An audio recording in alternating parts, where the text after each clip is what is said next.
Are you concerned that the Fed makes the rate go up again and again, and all that you've read in the news headline is just historically high interest rate?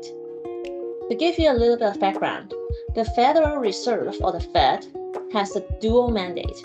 The Fed is supposed to keep prices stable and inflation under control while keeping the employment rate high. But because of the urgent situation in COVID, the government really doubled down on quantitative easing.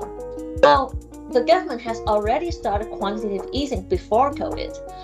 Quantitative easing means the central bank reduces interest rate to promote lending and use that to drive the economy.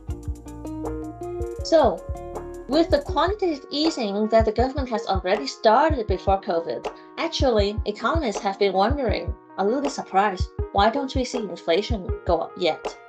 But with COVID, the government doubled down on quantitative easing. We saw historically low interest rate.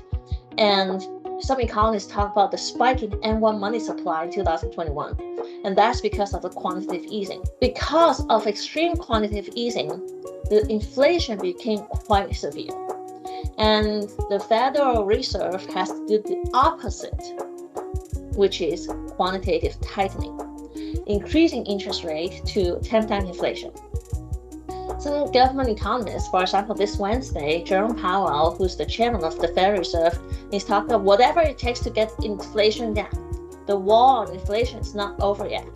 Okay, and other government economists are talking about getting inflation down even at the expense of employment rate.